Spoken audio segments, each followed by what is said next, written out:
El profesor Arcas, como todos sabemos, ha publicado numerosos libros y artículos sobre historia política y social del republicanismo, intelectuales, política y nacionalismo, imagen e historia, articulismo político, biografía política, centrados especialmente en el periodo que abarca desde finales del siglo XIX y hasta finales del siglo XX.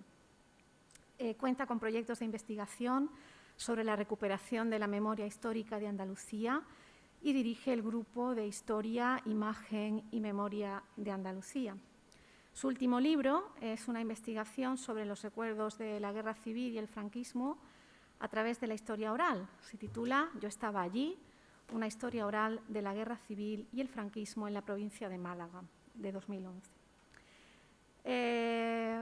Entre otras actividades, quiero reseñar que forma parte del Consejo de Redacción de la revista de Historia Contemporánea Alcores y que forma parte de diferentes patronatos de fundaciones. Es vicepresidente del Ateneo de Málaga, ha sido vicepresidente de la Sociedad Económica de Amigos del País y delegado de Cultura y Medio Ambiente en la Junta de Andalucía. Y también ha contado con la invitación de universidades internacionales para su colaboración. Por otra parte, si me permiten, yo voy a hacer las presentaciones ya de entrada y ya se quedan ustedes en la mesa. Por otra parte, tenemos a don José Infante. Yo creo que todos los que somos de Málaga o estamos aquí conocemos a José Infante y cualquier persona relacionada con la poesía en la ciudad también.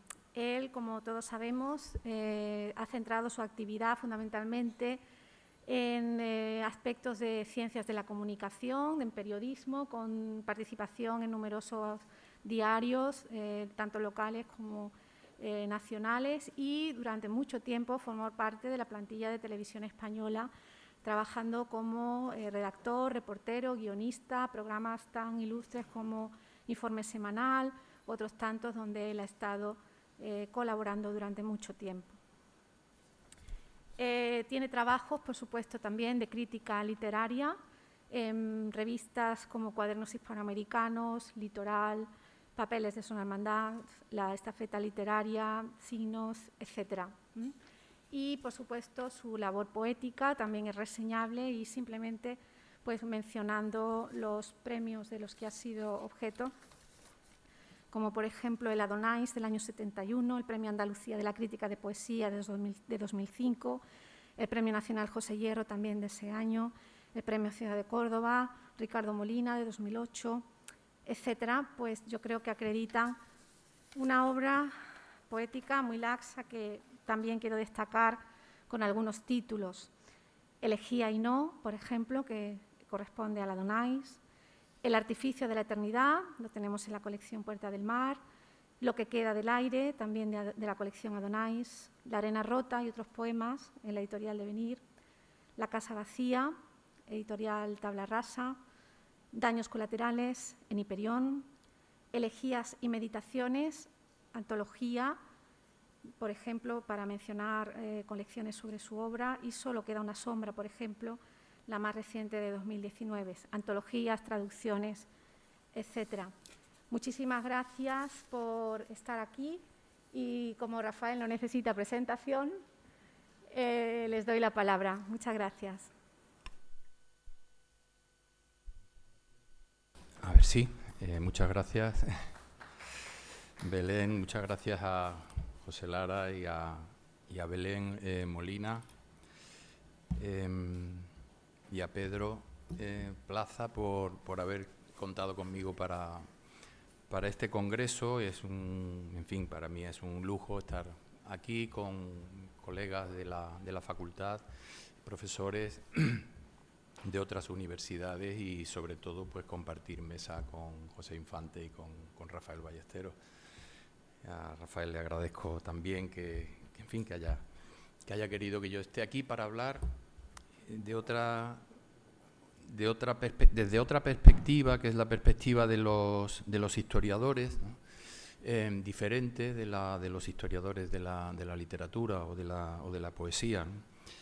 Aunque En fin, yo creo que son dos aspectos inseparables de la biografía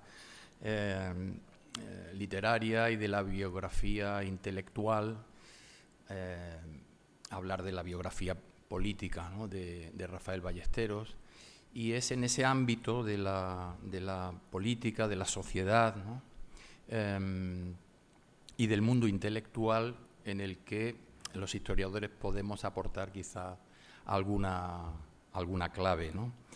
En cuanto a ese compromiso, ¿no?, de Rafael como intelectual, yo creo que los orígenes son muy importantes, ¿no? Por lo menos a mí me lo parece, ¿no? ¿Cuándo empieza ese compromiso? Pues es una pregunta que yo me he hecho. Tenemos, si tenemos desde luego, ¿no?, una base extraordinaria para analizar su obra poética, en general tenemos bastantes pocas cosas de la memoria de los políticos andaluces, ¿no? Y los historiadores eso lo echamos en falta, claro, que es otro tipo de género, ¿no?, evidentemente complejo, pero del que podríamos sacar,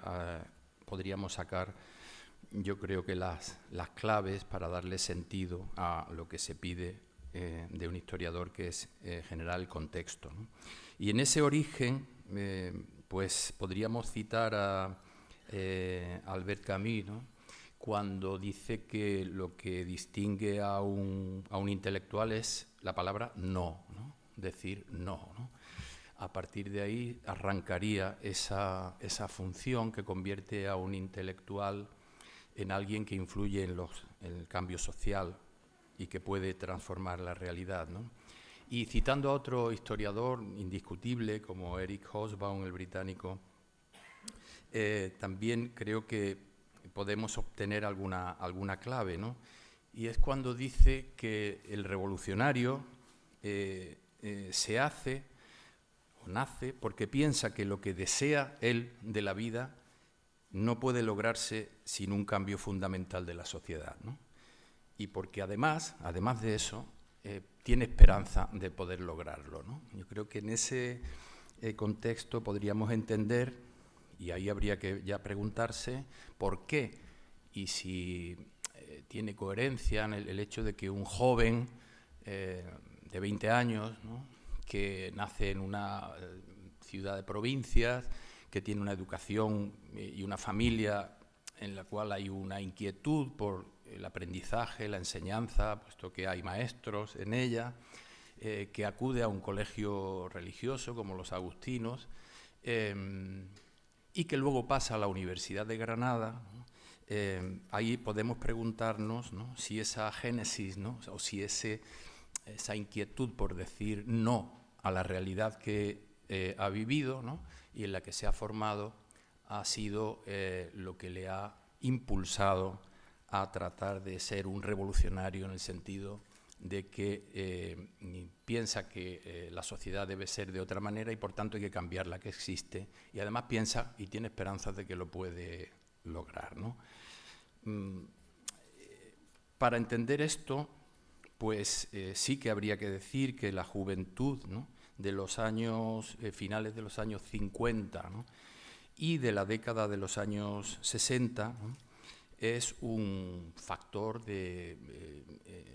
muy importante del cambio social en un régimen, en una España como la de la dictadura de Franco, que en esa década ya empieza a tratar de introducir en ella cambios que podemos considerar cosméticos, ¿no? Un cambio cosmético, o sea, es un barniz, ¿no?, que tratara de eliminar los aspectos más agresivos y problemáticos de la dictadura, porque lo que trataba entonces es de buscar lo que nunca tuvo, ¿no? Es una legitimidad que sabía que la tenía negada, no en una sociedad que estaba controlada mediante la represión, la propaganda y el control, ¿no?, sino y sobre todo por una Europa que precisamente estaba en las antípodas, en una Europa democrática con la que tenía obligatoriamente que relacionarse y con la cual nunca encontró un diálogo abierto, ¿no? Ni siquiera con la tutela que ejercían los Estados Unidos en aquellos momentos sobre la Europa occidental, ¿no? Entonces, en fin, en esa evolución, ¿no?, de Rafael Ballesteros, hay un escenario inicial que sería Málaga, otro escenario que sería Granada y su universidad, por tanto, otro instrumento y un espacio, ¿no?, como ha llamado el historiador Juan Pablo Fusi, un espacio de libertad. Esa conexión con el mundo intelectual, el mundo de la educación y de la cultura. Un tercer espacio sería Cataluña, Barcelona, donde digamos que se produce su entrada, ¿no?, en una actividad política orgánica, ¿no?, y sus primeros conflictos, ¿no?, y roces, ¿no?, y choques, ¿no?, contra el régimen de Franco, porque allí va a ser detenido al tener responsabilidades políticas, etcétera, y lo que le llevará a la cárcel. Un cuarto espacio de la biografía que serían los Estados Unidos, ¿no? Y entonces aquí tenemos otra vertiente, yo creo que muy importante, de esa apertura que se está produciendo en la juventud española de los años 60, que es la búsqueda de otras culturas, otros sistemas políticos, otros climas educativos, y que estoy seguro que le influyeron o han influido en su visión del mundo, saliendo de Málaga, saliendo de Andalucía, saliendo de España, con una sociedad como la sociedad norteamericana, una sociedad abierta, democrática, libre, y donde además, ¿no?, quienes han estado en Estados Unidos saben, ¿no?, que la educación es una faceta absolutamente cuidada y mimada por el sistema, ¿no? Luego de Cataluña, de esta visión del extranjero, la vuelta a Málaga, ya con una relación muy directa con la vida política del Partido Socialista, y en Málaga el inicio de, en fin, esa dualidad que tiene su biografía entre la producción poética y la vida política, ¿no? Compaginar esas dos cosas, pues en esta biografía es absolutamente algo indisociable, ¿no? Yo tengo que reclamarlo así, ¿no? En fin, en una conversación que recuerdo con él en una ocasión, él estaba en la actividad parlamentaria y hablábamos de política en esos momentos, y me dice, sí, pero yo no dejo ni un solo día sin escribir, ¿no? Y yo me quedé un poco pensando, digo, en medio de toda esta actividad, puesto que la vida política es una actividad frenética, no, estaba diciendo que él tenía un espacio ahí suyo, ¿no?, que era el espacio de la escritura, que no dejaba ni siquiera en las sesiones del Parlamento los huecos que pudiera tener, ¿no? En fin, aquí se plantea el debate de Max Weber, que dice que no es compatible la vida del científico y la del político, ¿no?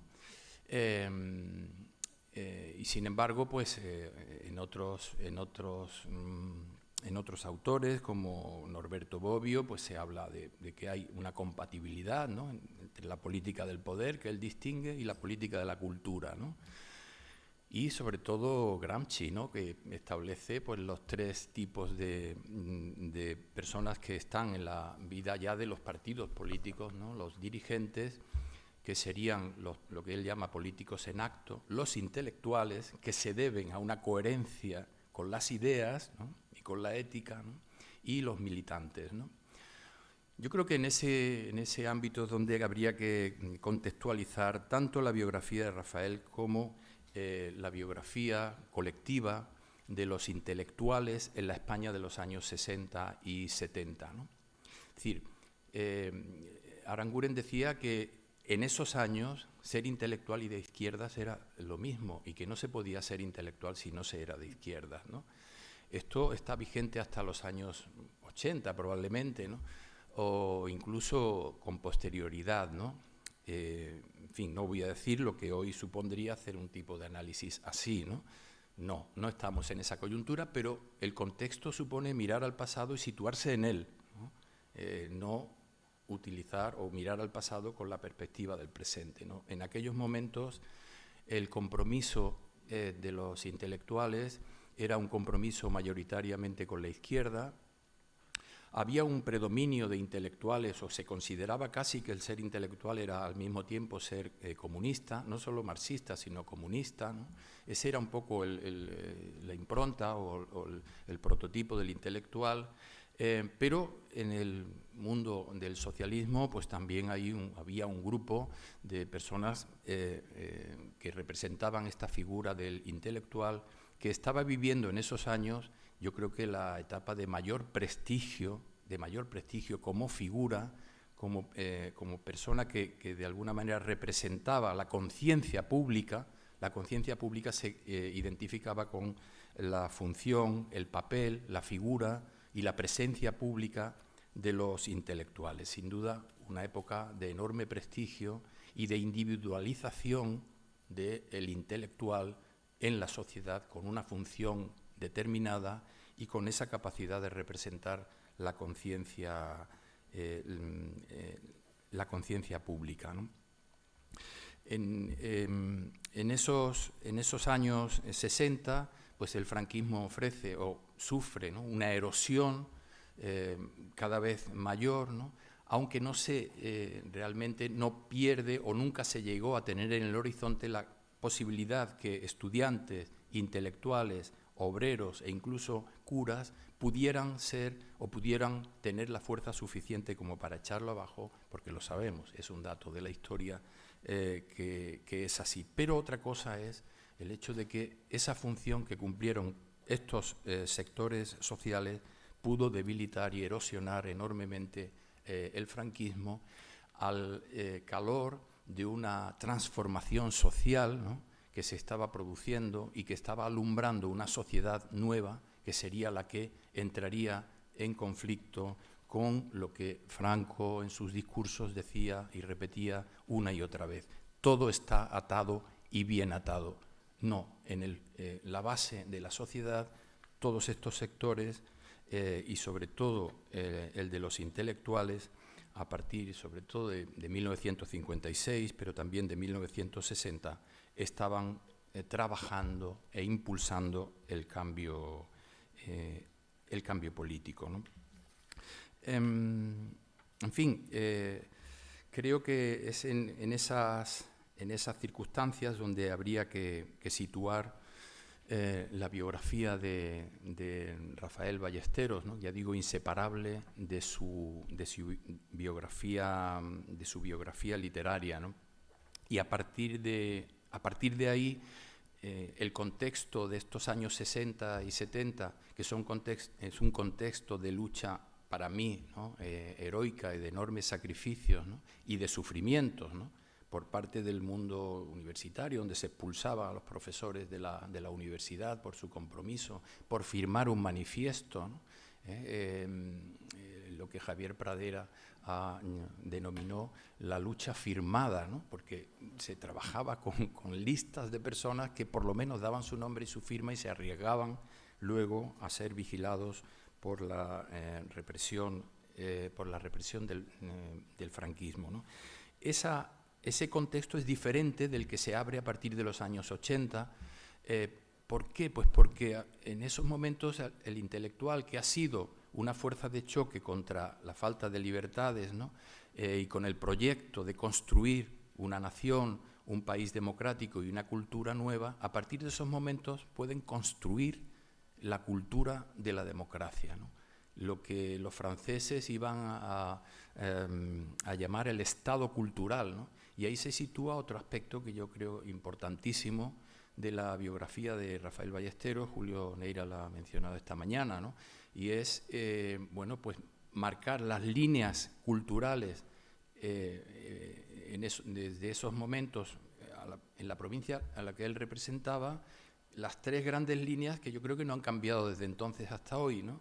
El patrimonio histórico, artístico, monumental, ¿no?, la recuperación de la figura de Picasso, ¿no?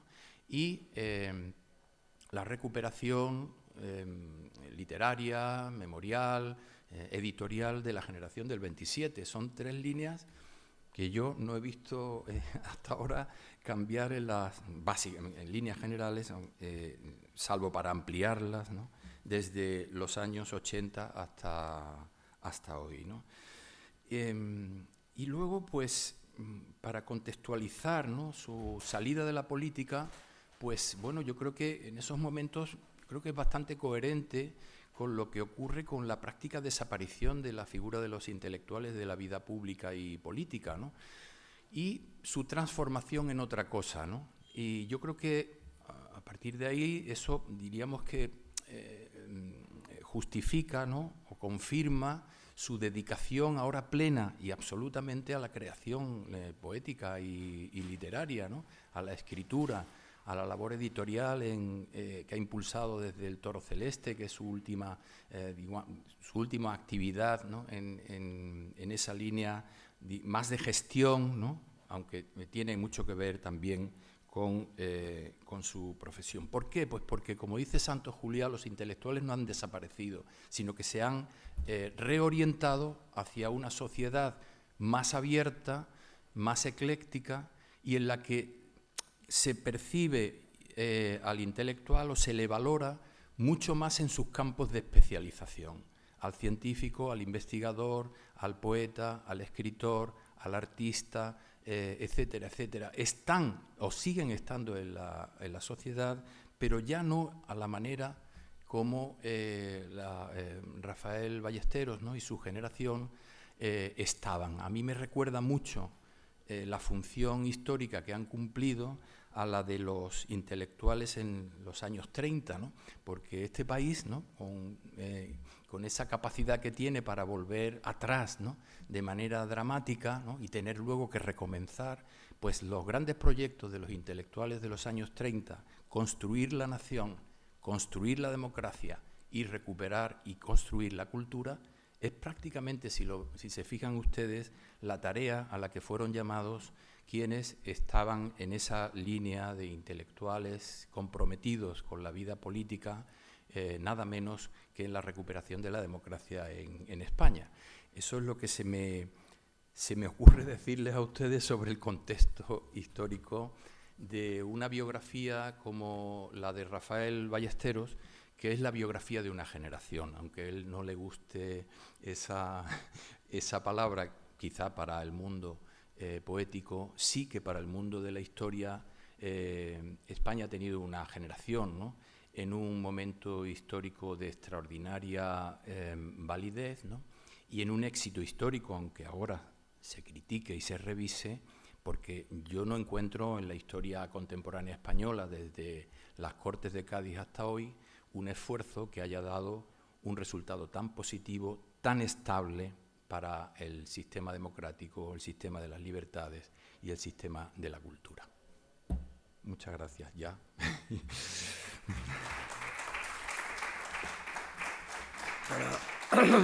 Antes de darle la palabra a José y hacer alguna pequeña reflexión con relación a las palabras de Arcas. Estoy de acuerdo en el planteamiento histórico, en el desarrollo de las cosas, fundamentalmente el de la entrada del intelectual en la responsabilidad política, ¿no? ¿Cuál es el mecanismo de esa valoración? ¿Y por qué ahora está fuera? ¿No? Bien. Hoy, esta misma mañana, el profesor Neira ha hablado de que algo que marca mi poesía es el mundo de la duda. Es decir, no solamente la duda, como ha hablado al exponer sus criterios respecto a la obra del Jacinto, ¿no?, de que hay que dudar de la posibilidad de que una sentencia, etcétera, sino de la duda existencial, ¿no? ¿Cuáles son los parámetros en los que yo vivo? ¿Por qué vivo en estos parámetros? ¿Por qué tengo estas valoraciones? ¿Por qué tengo estos fracasos? ¿Por qué la vida no me otorga más posibilidades? Etcétera, ¿no? Esa duda continua. Eso, que es uno de los magmas fundamentales de la poesía contemporánea, ¿no? La duda ante la vida, la duda ante tu propia existencia, la duda ante los valores que sostienen tu existencia, ¿no? Eso, como duda, es imposible que viva en cuanto uno es militante de un partido. El mundo de la política y de la acción política, no de la reflexión política, sino de la acción política. Y cuando en el año 72, 73 uno se metía en un partido político, era para hacer cosas, no para reflexionar sobre teorías, ¿no? Es para hacer cosas en función de unos principios. Y en esos principios no podía haber duda. Tenía que haber firmeza, al revés, ¿no? De manera que el mundo contradictorio se agrandaba, en mi experiencia como político, donde no existía, entre comillas, claro, estoy exagerando, y por tanto simplificando, claro, el que exagera simplifica, pero lo entiende. El mundo de la política no existe la duda. El mundo de la poesía es la esencia del movimiento en el que tú te incorporas a ser escritor, el mundo de la duda. De manera que la contradicción, el espíritu contradictorio ante la realidad, es clave en mi poesía porque estaba viviendo esa contradicción muy, muy, muy duramente. Muy duramente. Es decir, en el sentido de que cuando me volví a mí mismo para escribir, vivía en el mundo de la duda, de la contradicción. Cuando tenía que actuar políticamente, decidir políticamente, tenía que estar cierto y seguro. Y segunda reflexión y última en este campo. Yo tuve dudas desde el principio también de cómo daba con la certeza política. Desde los años 64, 65, 66, yo estuve realmente buscando a la gente del Partido Socialista, porque desde esa época yo sabía que nunca sería comunista, por muchas razones. Nunca sería comunista, siempre sería socialista. Y estuve buscando la conexión desde muy joven, ¿no? Era esa mi verdad, mi certeza que yo buscaba. Pero estaba en el terreno de nadie. Encontraba gente, comunistas, activos, socialistas activos los había, pero no daba con ellos. No daba con ellos. Cuando los vi, encontré mi paz en ese sentido, ¿no? De manera que antes de militar también viví en ese interregno de sentirme ineficaz cuando lo que quería era la eficacia, ¿no? En todo lo demás, como argumentación, estoy absolutamente de acuerdo. Y, por favor, José. Buenas tardes. Ante todo, muchas gracias al profesor Lara, a la profesora Belén Molinero y a Pedro Plaza por haberme invitado a participar en este merecido congreso referido a la obra de Rafael Ballesteros.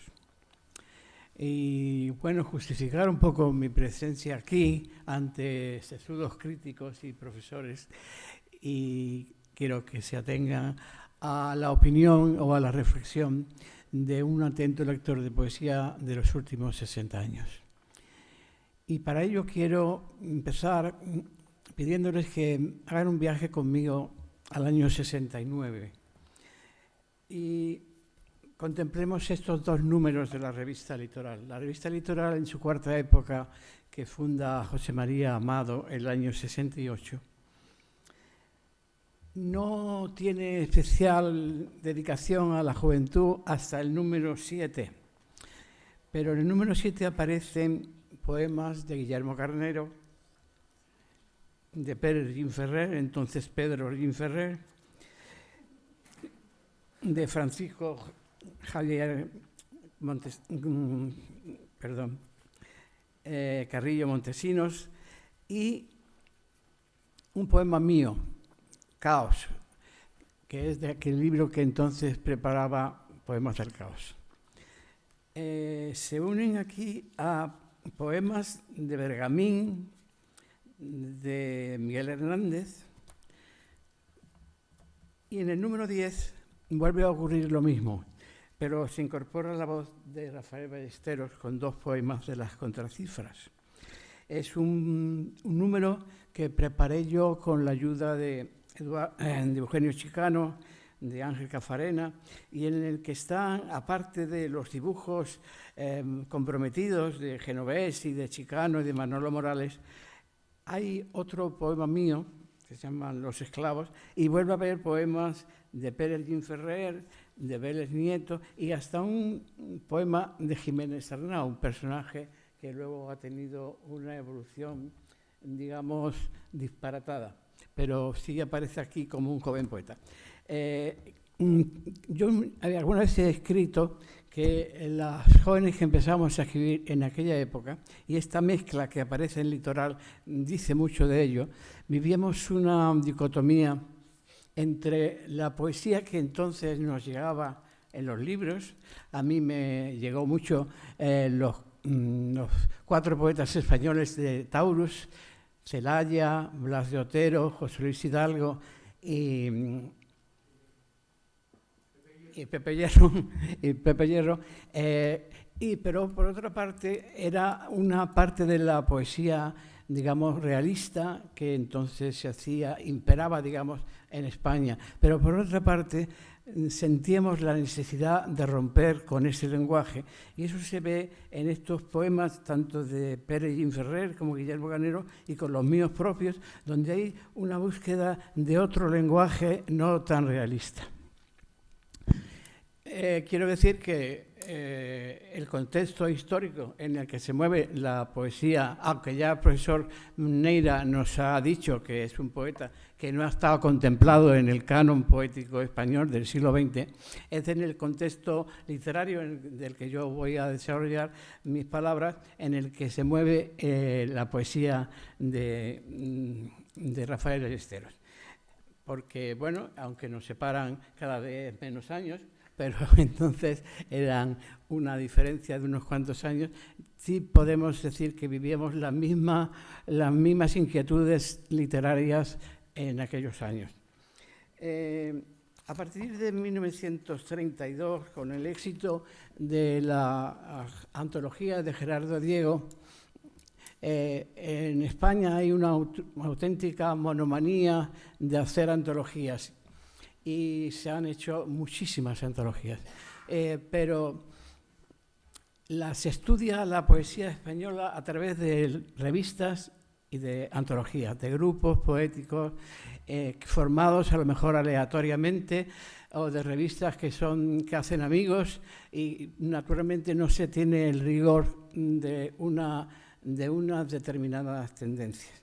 Eso empieza en los años 40 con la aparición por parte del régimen franquista de la revista Garcilaso y su contraria, que parece donde agrupa a los poetas más o menos del régimen, y más o menos que defienden una poesía clasicista llena de sonetos y de cierto academicismo, y también poetas, digamos, de alguna forma de un lirismo lacerado, con sentido de culpa por la tragedia que ha vivido España por la guerra, como pueden ser Dionisio Ridruejo, Luis Felipe Vivancos, y en torno, como reacción surge en León la revista de Espadaña, que agrupa a los poetas, digamos, más inconformistas, Eugenio de Nora, Victoriano Kremer, y posteriormente se van agrupando los propios Celaya, Blas de Otero, pero en los años 40 ocurren varios fenómenos que yo creo que condicionan el desarrollo de la poesía española contemporánea. Por un lado, la publicación en el 1944 de Hijos de la Ira y Oscura Noticia y Hombre y Dios de Damaso Alonso, y por otro lado, el Sombra del Paraíso de Vicente de Alexandre.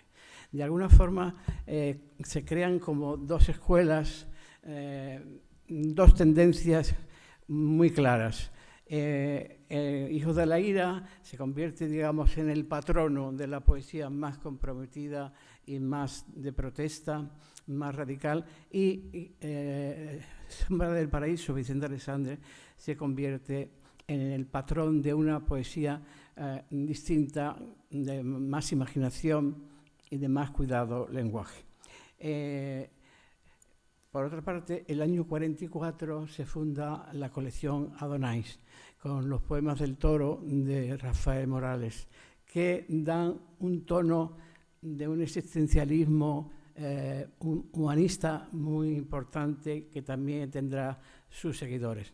Y el año 47 se premia el primer premio Adonais, el libro Alegría de José Hierro.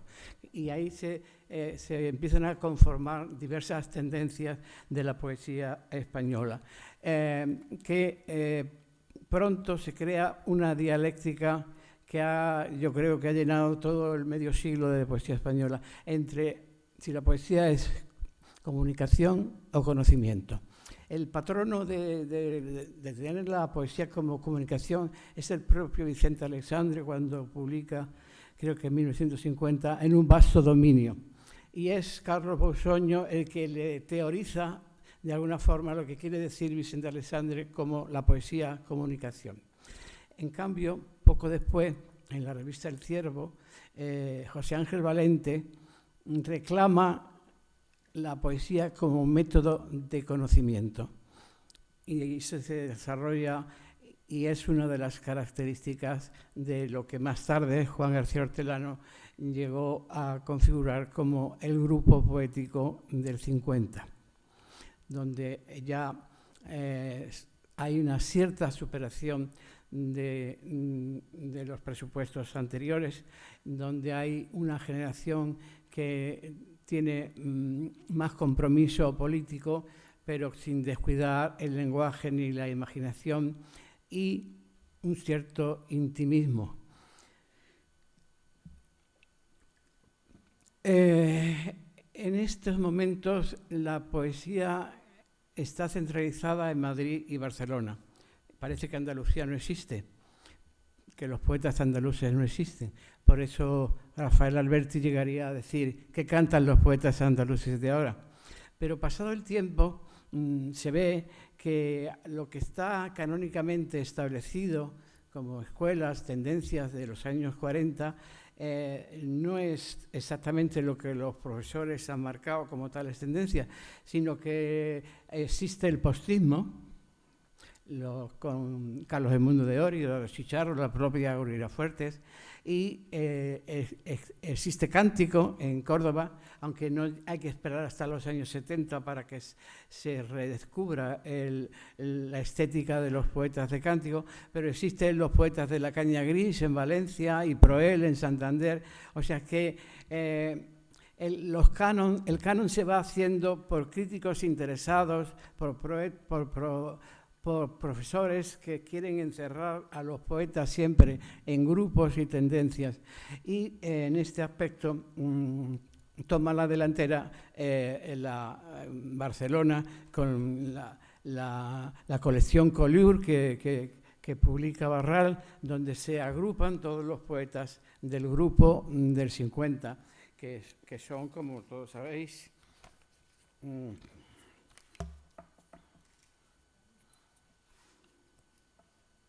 Alfonso Costrafreda, Ángel González, José Manuel Caballero Bonal, José Ángel Valente, Jaime Gil de Viedma, Carlos Bardar, José Agustín Goitisolo, Francisco Berine y Claudio Rodríguez. Y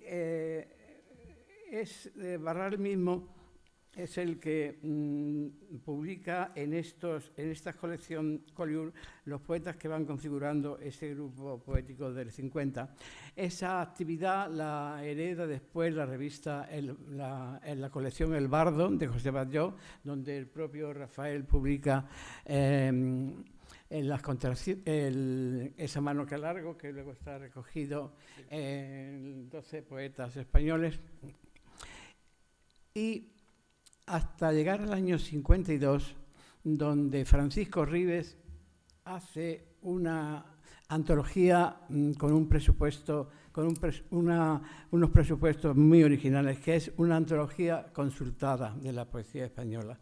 Se consulta a profesores, a los propios poetas, y se da un canon de lo que en aquel momento era la poesía española con todas sus escuelas, ¿no? Pero bueno, un poco más tarde es esa especie de pitonisa de la poesía española que se llama José María Castellet, el que elabora unas antologías para fijar el canon de lo que es la poesía española de aquellos tiempos, hasta llegar a su último descubrimiento, que es los 9 novísimos poetas que salen en 1970. Donde se produce una gran revolución en el mundo poético español por el carácter de ruptura que se le da a esos poetas, que bueno, la mayoría de ellos dejaron de escribir poesía para pasarse a la prosa, como Ana María Mos, Félix de Azúa y el propio Vázquez Montalbán. A partir de entonces, la poesía española se vuelve un auténtico festival de antologías, de contraantologías, la poesía del conocimiento, la poesía de la experiencia, la poesía de la disidencia, la poesía de la diferencia. Y hay un batiburrillo de antologías en la que, bien por el apoyo de una editorial fuerte que hay detrás, bien por intereses de amigos, de críticos, se va estableciendo un canon del que muchos poetas quedan fuera. Después se produce otro fenómeno en los años 80, que es el descubrimiento de la mujer en la poesía, cuando se publica en Hiperión Las diosas blancas. Pero claro, también es un invento literario, porque en 1954 Carmen Conde había publicado una gran antología de la poesía femenina en español. O sea que vemos cómo el contexto literario se desarrolla dentro de un ambiente interesado de profesores, de críticos, de editoriales que van apoyando a tal o cual grupo. Y eso hasta llegar a los intentos de recuperación de poetas desperdigados, de poetas que han quedado fuera del canon, como ha sido el reciente trabajo del profesor Morales Loma y de Alberto Toré, de este grupo de los 60, donde yo no veo cierta afinidad para llamarlo generación. Él le llama grupo del poeta de 60 una generación entre paréntesis, y donde está incluido Rafael Ballesteros, pero también están incluidos poetas tan distintos como Francisca Aguirre, Carlos Álvarez, Joaquín Benito de Lucas, Ángel García López, Félix Grande, Antonio Hernández, Jesús Hilario Tindedor, Diego Jesús Jiménez, Rafael Pérez Estrada, Manuel Ríos Ruiz, Rafael Soto Vergés, José Miguel Ullán y Manuel Vázquez Montalbán. Algunos de estos poetas sí han sido recogidos por otras antologías, pero creo que este intento, yo creo que más que un grupo entre paréntesis o generación entre paréntesis, habría que llamarlo generación puente, porque si realmente esta generación de los 60, que es un poco anterior a los novísimos, un poco anterior, pero en muy pocos años, es un puente entre el grupo de los 50 y la generación de los 70, llamémosle así, aunque se la ha llamado de muy distintas formas, generación del lenguaje, generación del 68, ha tenido muchos nombres. Pero creo que este grupo es más bien una generación puente porque dichos poetas, hay algunos que son absolutamente poetas inclasificables, como por ejemplo Rafael Pérez Estrada o el propio Rafael, que son poetas de una singularidad y de una originalidad tan desbordante que no se les puede encuadrar en los presupuestos de la generación del 50 o de la generación del 60.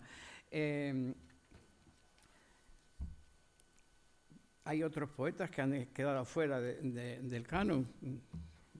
Se me ocurre Pureza Canelo, se me ocurre Juan de Loxa. Hay otro intento, y sobre todo la recuperación de la poesía andaluza, y se hizo un intento en los años 78, 79. El poeta Manuel Urbano hizo una antología consultada de la nueva poesía andaluza, en donde estamos recogidos unos cuantos poetas. También se hizo una antología en la que está incluido Antonio Jiménez Millán y yo mismo, de la degeneración del 70 que hizo la revista Antorcha de Paja, que también es una forma de recoger poetas que han quedado fuera del canon, ¿no? Del canon que no se sabe muy bien quién establece, cómo se establece y en qué fundamento se establece.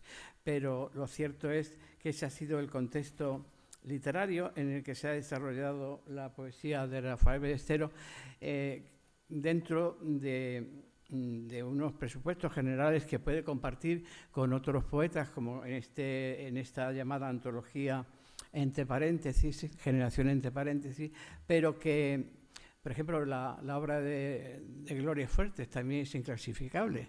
Es una poeta que empieza unida al postismo, pero luego desarrolla una estética muy particular y muy singular. El propio Rafael Pérez Estrada, que empieza a escribir un poco tarde y configura un mundo absolutamente desbordante de imaginación, suprarrealista y absolutamente único y singular, y como puede ser el universo poético de Rafael Ballesteros, que aunque nace dentro de unos presupuestos más realistas, a partir de Turpa, sobre todo, desarrolla una estética barroca, gongorina, cada vez más clara, eso es cierto, pero con un afán de conocimiento del ser humano y de sus problemas existenciales que no tiene parangón con otros poetas que leo aquí que pertenecen a esa generación, como pueden ser Carlos Álvarez, que es un poeta muy realista, muy comprometido, muy políticamente comprometido, o Antonio Hernández o Jesús Hilario Rendidor, que es un poeta también muy preocupado por buscar un lenguaje muy personal. Digo, Jesús Jiménez, que es un poeta de una tremenda calidad y de un ahondamiento en la expresión poética muy personal. O José Miguel Lullán, que aunque está incluido en otras antologías, desarrolla un lenguaje absolutamente distinto a los poetas de sus formaciones. En fin, ese ha sido el contexto literario que ha vivido, en el que se ha desarrollado la obra de Rafael Ballesteros, que tiene ciertas connotaciones con los poetas de su generación histórica, de su generación, contando los años que dice que inventó lo de las generaciones, que creo que fue Ortega y Gasset, que son 15 años de diferencia entre el mayor de una promoción y el menor, cosa que tampoco se sigue en esta antología entre paréntesis, donde hay poetas que tienen más años y poetas que tienen menos años. Bueno, esa es mi aportación como lector atento de poesía.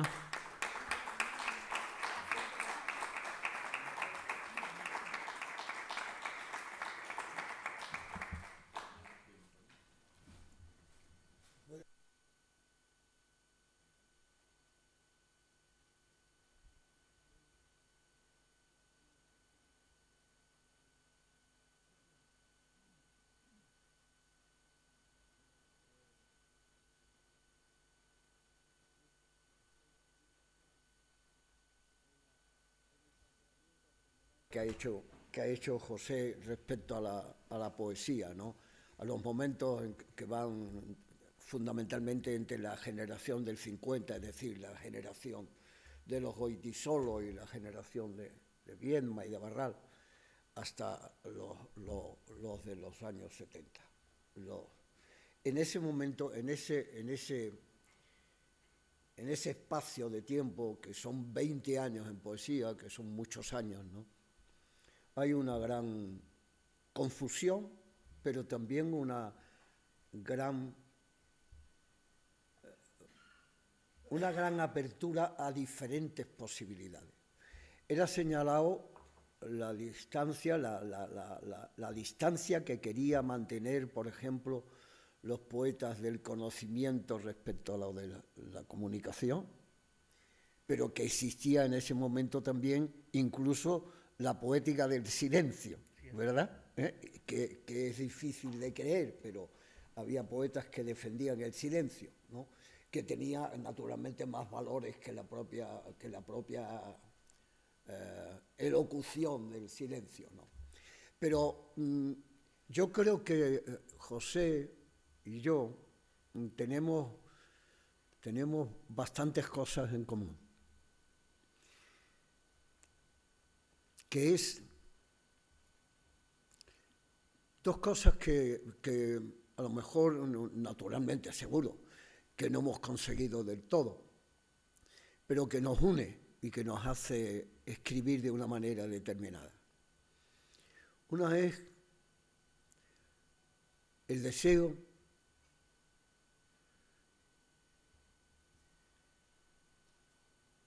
de hacer una gran poesía, no conformarse ni con lo pequeño ni con lo pobre. Es decir, situar tu poesía y tus fuerzas expresivas al máximo posible. Y cuando leo La casa vacía o Elegía y no de José, yo veo esa tensión de no conformarse con lo dicho, que es lo fácil, sino de exigirse lo que no se ha dicho, que es lo difícil y lo grande para un escritor.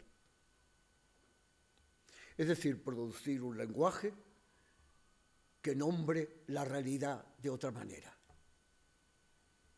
que conecte mi corazón, mis sentimientos, mi vida, mis principios, de otra manera con la vida y, por tanto, con otro lenguaje, con otra formalidad. Y eso hacerlo con el máximo rigor, con la máxima exigencia, a lo grande. Es decir, querer ser un gran escritor.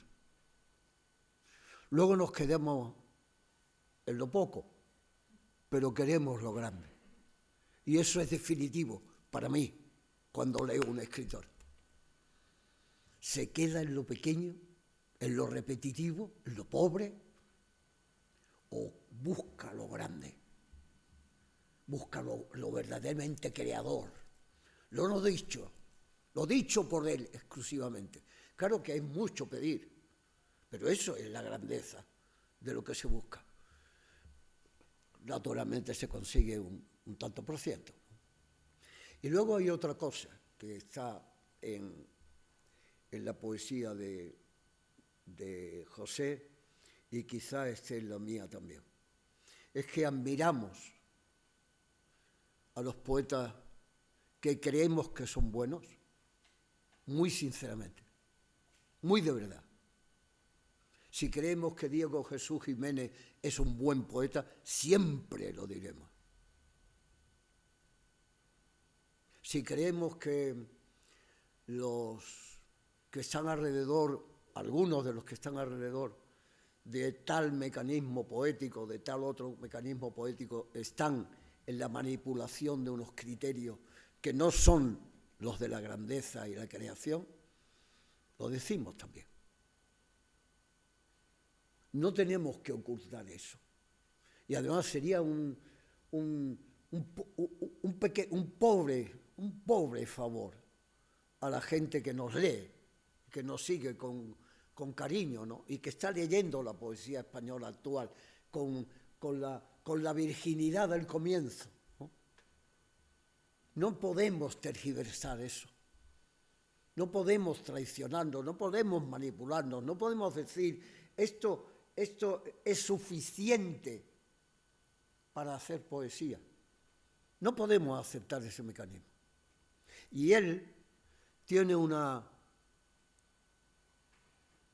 gran amor sincero por la poesía de Cántico.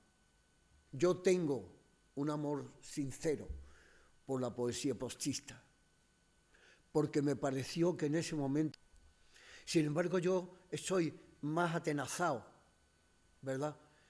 8 o 10 años de vida es mucho entre uno y otro, mucho tiempo, son 8 años de vida, muchos días, si multiplicamos por 365, muchos años de lectura, muchos tiempos para el amor, para la desgracia, para la tristeza, muchos días separan a uno y a otro.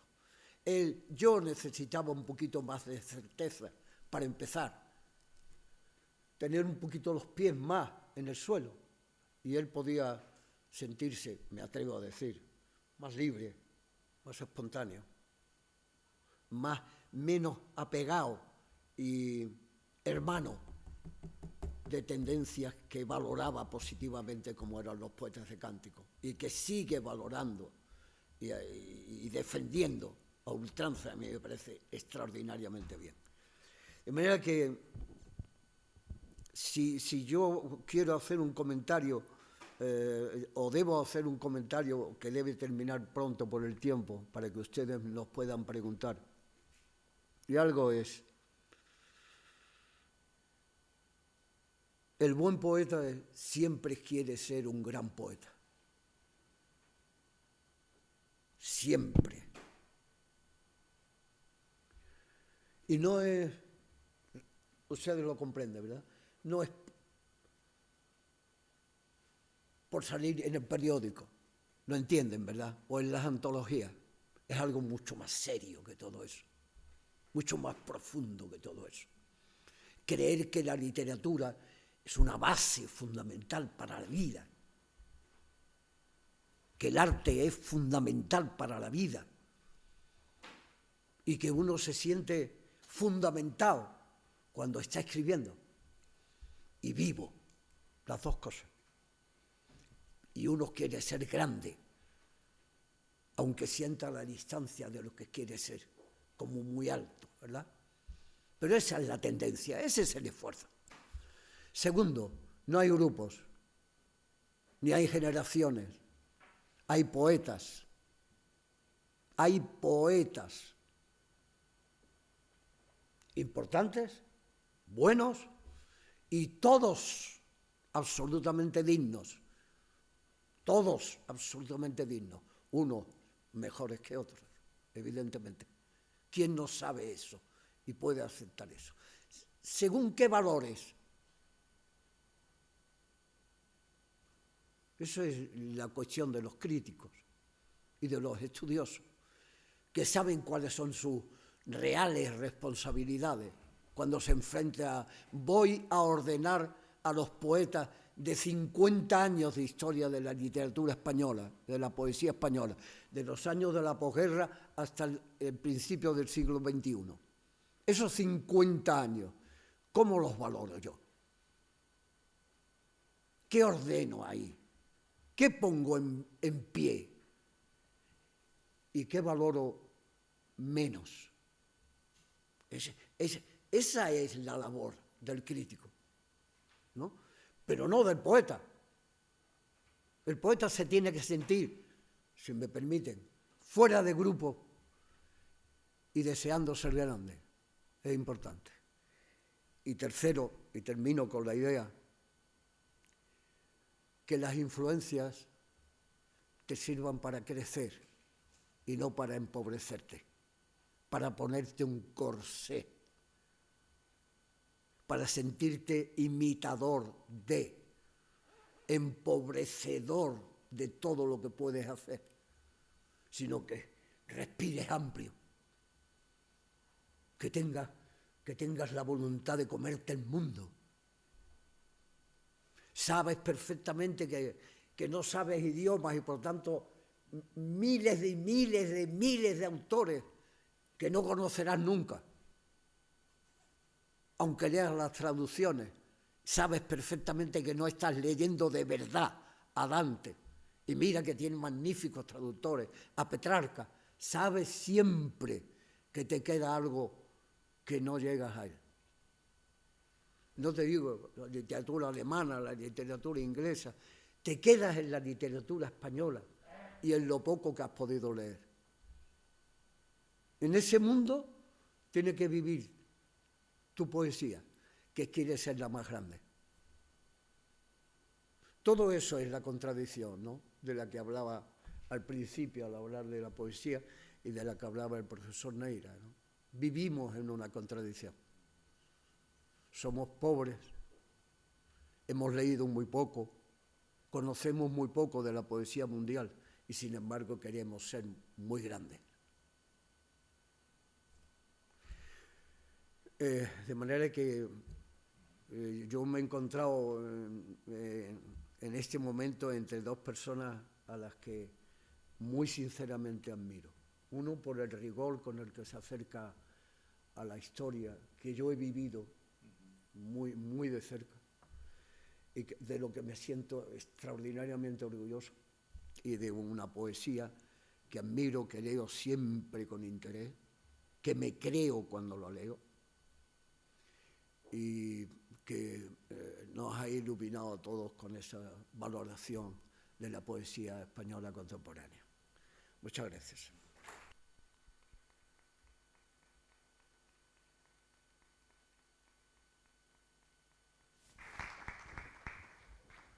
Muchísimas gracias al profesor Fernando Arcas, muchísimas gracias al poeta José Infante y muchísimas gracias, por supuesto, a Rafael Ballesteros por esta magnífica mesa redonda que creo que ha abierto un camino muy, muy bueno para lo que viene a continuación. Tenemos unos minutitos por si queréis hacer alguna pregunta o comentario a cualquiera de los componentes de la mesa redonda. Así que vuestra es la palabra nuevamente. Sí, un momento, Antonio, que desinfecto.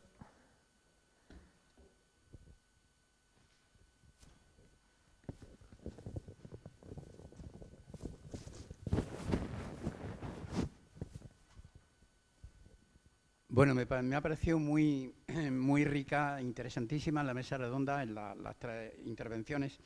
Y me voy a anticipar un poquito a lo que voy a decir, aparte de lo que voy a decir yo ahora, pero un poco en la línea en la que habéis intervenido sobre la cuestión de las generaciones y la cuestión de los... Yo también soy absolutamente partidario de atender la obra particular de un autor y no tanto la etiqueta generacional. Voy a poner un ejemplo muy sencillo, nombrar a 4 poetas nacidos entre 1937 y 1939. Félix Grande en el 37, Rafael Ballesteros en el 38, Antonio Martínez Sarrión creo que también en el 38, Manuel Vázquez Montalbán en el 39. 2 de ellos son antologados por Castellet en Los Novísimos. A partir de ahí ya como que pertenecen a una generación. Félix Grande y Rafael Ballesteros no están ahí. Pero ¿qué pasa? Que crean un mundo absolutamente propio, cada uno de ellos. Es decir, ese ejemplo yo creo que bastaría para darse cuenta de hasta qué punto el método generacional y ese hábito, digamos, clasificatorio, desvirtúa la historia de la literatura y la historia de la poesía. Porque desvía el foco de atención, lo desvía de lo auténtico, que es la obra de cada uno y la aportación particular, que ya digo, en este caso me parece tan valiosa la de Rafael y la de Félix como la de Martínez Sarrión o Vázquez Montalbán, que además, como ha dicho también Pepe Infante, Vázquez Montalbán se dedicó mucho más a la novela, aunque él quiso también ser reconocido siempre como poeta. En ese sentido yo creo que la recuperación que ha hecho Manolo Rico me parece también muy interesante, ¿no?, de lo que es la obra poética de Vázquez Montalbán.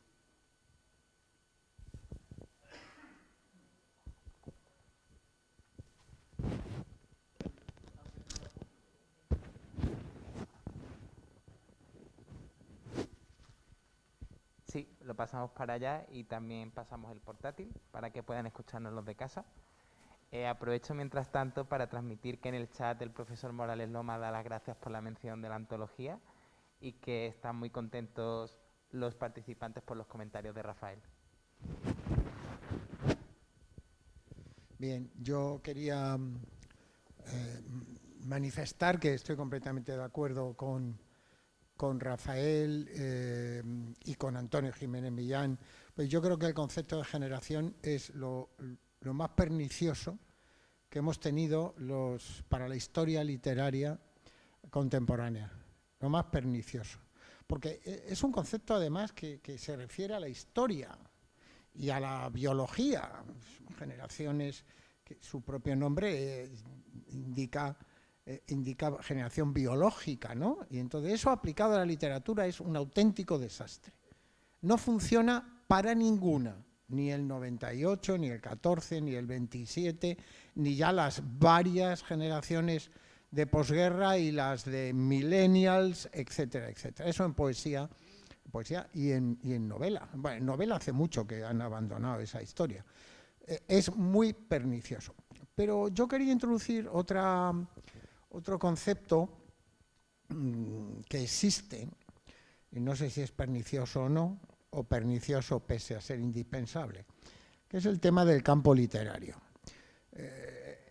El campo literario. El campo literario es una noción que introdujo un crítico francés, Pierre Bourdieu, en los años 90 del pasado siglo, al estudiar a Flaubert y cómo Flaubert escribe su obra y condicionada e interesada por lo que se refiere a la industria literaria. Entonces, dentro del campo literario, pues entendemos los editores, los críticos, las revistas, los mecanismos de marketing, de distribución, etcétera, etcétera. Y que es un concepto, una realidad, tal y como está nuestro estado de civilización, absolutamente imprescindible, aunque Internet ha modificado en buena medida también esta historia, es un elemento que ha condicionado extraordinariamente la labor de muchos poetas y ha condicionado lo que estábamos hablando, lo que ha explicado Pepe, a lo que yo me referí también en mi conferencia, que es el canon. El canon es una construcción crítica absolutamente aleatoria que por lo general no tiene ningún fundamento literario, sino de operaciones de política económica, de política comercial, de las editoriales, de los antólogos, etcétera, etcétera. Entonces, el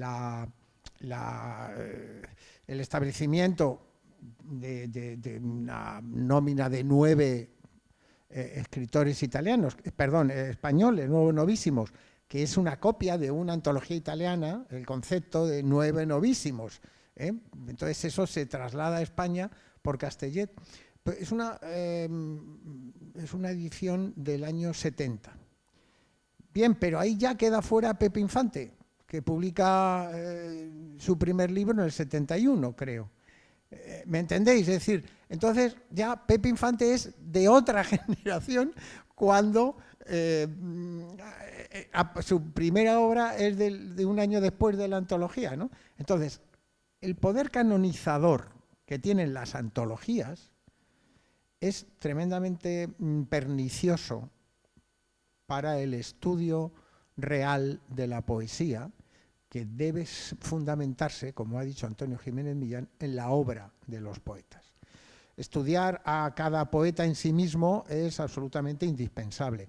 Es verdad que desde un punto de vista didáctico y pedagógico, bueno, los profesores en muchas ocasiones se ven obligados a trazar líneas generales, a establecer compartimentos, a sintetizar, simplificar y por eso empobrecer el conocimiento que tenemos de nuestra propia literatura. Nada más, que quería comentar esto.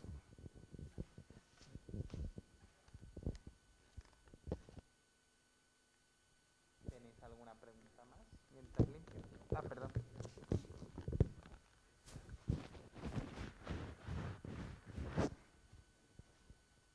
Un segundo.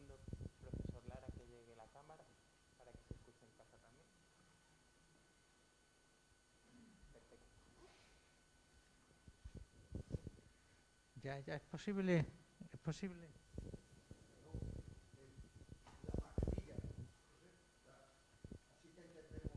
Sí, perfecto. No, que creo que el problema habría que plantearlo en una perspectiva más universalista y más desde la historia de la poesía en general. Cuando Dante Alighieri escribe la Divina Comedia, bueno, pues lo está escribiendo al final de sus días. Y cuando muchos poetas a lo largo del siglo XIX también se plantean, el fenómeno ha cambiado ya porque ha aparecido el periódico admite la publicación de la poesía. La historia de la poesía universal es, diríamos, el espejo en el que debiéramos mirarnos, ¿eh? Y ahí es donde está la presencia y el papel de los grandes, entre otros Rafael Garcilaso de la Vega y Góngora. Claro, Góngora resulta que escribe sus grandes poemas, pues casi lindando el final de sus días, entre 1612 y 1614. Y no hay, evidentemente, en la época nadie que le dispute. Aparecen las soledades y las soledades irrumpen y rompen con lo que es la poesía española. Crean una nueva poesía, crean un nuevo lenguaje. Poeta soy gongorino, dice, imitador, valeroso, del estilo que no entienden en este siglo los tontos, dice un contemporáneo. Bien, Lope no pudo soportar esto. Lope tenía que mantener la monarquía cómica y lucha, y hay una lucha, una guerra en Cuartel, donde Lope se enfrenta a Góngora y Góngora se enfrenta a Lope, pero sin que haya unos ríos subterráneos que van de uno al otro, del uno al otro. Yo creo que Góngora efectivamente respira aún, Rafael, recogiendo el título de tu excelentísimo libro, y por otra parte, los movimientos en torno a las ideas también son problemáticas, porque claro, la idea de la poesía como conocimiento, donde lo que hace Carlos Busoño en un momento determinado es vehicular sin más lo que le está oyendo a Vicente Aleixandre. La poesía, creo recordar, dice algo así como: la poesía es comunicación por medio de palabras de un conocimiento muy especial, el conocimiento de un contenido psíquico, a ver quién coge eso, como un todo unitario. ¿Cómo se engloba un todo unitario en un contenido psíquico? ¿Qué es eso? ¿De qué estamos hablando? Y esta teoría de la expresión poética domina en el universo de la posguerra y obnubila. Y con el triunfo, con el Nobel a la generación del 27 que le tocó a Vicente Aleixandre, pues bueno, esto tuvo diríamos dio un impulso, ¿no?, a este tipo de categorizaciones. Yo estoy efectivamente con Julio Neira en que el campo literario, y sobre todo el campo literario desde el campo historiográfico, nos tienen mucho que enseñar, tenemos mucho que aprender. En la crítica contemporánea tiene mucho que aprender de la crítica clásica, de la que lleva ya siglos y siglos, digamos Góngora, ¿no?, resucitando y reviviendo, y parecía que y tuvo que llegar Rubén Darío en un momento determinado, a pesar de que allí nunca había desaparecido. Bueno, siento haberme extendido, he planteado muchos problemas. el problema del poeta y la historia, el poeta que va contra la historia. Pues claro, es que Dante tiene que huir de Florencia, y además, bueno, por cierto, no se llamaba Dante de apellido, se llamaba Durante. Lo que pasa es que a él le parecía que era mucho más poético Dante Alighieri, ¿no?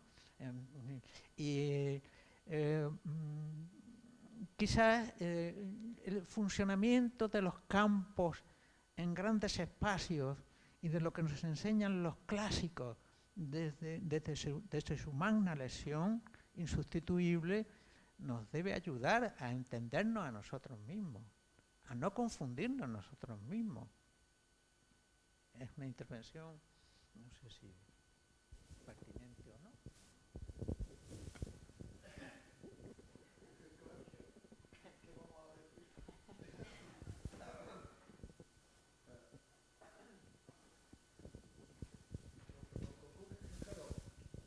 Perdón. Está claro que nosotros estamos en la dificultad de los críticos y de los filólogos que estudian y que tienen esa responsabilidad de señalar, elegir, proponer, etcétera, y que no tienen los poetas, evidentemente, pero lo que tienen que hacer es escribir. Está marcado por muchas miserias. Una de ellas que acabas de decir, o que acababas de decir tú, que es la de la propia generación, es decir, que se escribe en el 71 y ya está fuera del 70, no es solamente esa miseria biográfica, sino también una miseria literaria, porque tú puedes terminar un libro en el 65 y publicarlo en el 69. Y todas las referencias de tu rompimiento estético, entre comillas, que se hace referencia en el 69, fue en el 65. Es decir, 4 o 5 años. ¿Por qué? Porque hace 5 años que tú has querido publicar el libro o no lo has querido publicar, pero la realidad es que lo escribiste en el 5 y se publicó en el 9. Y sin embargo, todas las referencias, como no puede ser de otra manera, es la del 9, porque el crítico y el filólogo no sabe que se escribió en el 5. Ese es el tema, ¿no? Y entonces, por razones biológicas o por razones literarias, una persona como José Infante está fuera de una generación, que sí tiene apoyo literario, etcétera, etcétera. En fin, y respecto a lo que... Claro, yo cuando yo me siento mucho más cómodo cuando veo que como cuando explicaba yo literatura en el instituto, encontraba mucho más cómodo explicando el barroco, porque sabía que el barroco es algo mucho más extenso y por tanto había nivelado a escritores. Había miles que se habían perdido, miles que quedaban en un segundo plano y 7 u 8 que habían quedado entre los grandes. Y sabía uno que al principio estaba Góngora y al final estaba Calderón. Se movía uno en esos ámbitos, ¿no? Y decía uno, las características generales del barroco, pero estoy hablando de un siglo. Las características del Renacimiento italiano, joder, desde finales del 13 hasta el 16, 300 años de literatura. ¿Y de qué hablamos? De Petrarca, de Dante, de Boccaccio, pero de literatura, miles de escritores que se han perdido. Y que alguna vez, a lo mejor, alguno de ellos, de pronto es descubierto, estudiado, como le pasó a Góngora en su momento, ¿no? Desapareció durante años y años y apareció de pronto como el gran poeta que es, ¿no? Por tanto, estamos como escritores muy mediatizados por muchas cosas, ¿no? Y de ahí la importancia que puede tener real para la poesía el filólogo, el estudioso, el crítico, ¿no? Que señala y prefiere y dice por qué. Y que puede escoger al escondido, al oculto, al preterido. Y que puede defender por encima de todo una opción literaria comprometida, difícil, sin seguidores, aplastada por las circunstancias, que sin embargo tiene estas características positivas, ¿no? Es tremendo y en parte lo que uno siente de agradecer por la Universidad de Málaga y por vosotros, los que estáis hablando de mi poesía, ¿no? Es que entre tantos habéis elegido a Ballesteros. Y yo estoy convencido de que hay muchos, no solamente conocidos, que han tenido la suerte de ser conocidos desde el principio, por las razones que sean, y no al final de su vida, como en mi caso. Un poco conocido al final de la vida. Es así. He dejado de escribir, he dejado de poner toda mi fuerza en el momento en que no tenía ninguna proyección, publicara lo que publicara. No. Pero naturalmente eso es lo mínimo que se le pide a un escritor.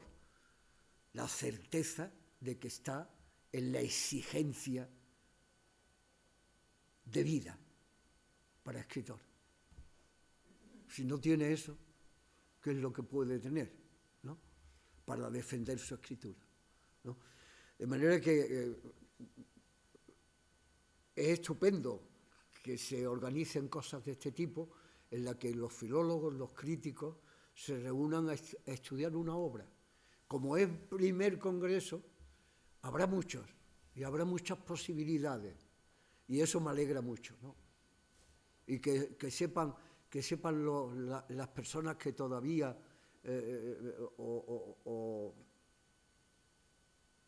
o creen que no están suficientemente atendidas en su trabajo, compensadas por su esfuerzo, respetadas por su sacrificio, tengan oportunidades cada vez mayores, ¿no? Y que nos demos cuenta que el siglo XX queremos que haya 17 generaciones en 50 años. Es absolutamente absurdo. Cuando el barroco, el renacimiento, despachamos 300 años. O 100, ¿no? Neoclásico, y saltamos otros 100 años más, ¿no?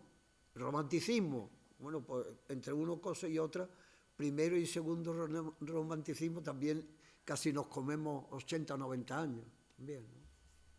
De manera que tengamos esa perspectiva, ¿no? Y yo creo que el trabajo que hay que aplaudir de la Universidad de Málaga y de las personas que han iniciado este proyecto es que tiene consecución, que sigue, que va a seguir y que va a obligar a filólogos, a críticos, a estudiosos a esforzarse por encontrar, por hallar, por compensar esfuerzos ocultos y dignidades tapadas, ¿no? Y eso es magnífico, ¿no? Porque es justo. Muchas gracias.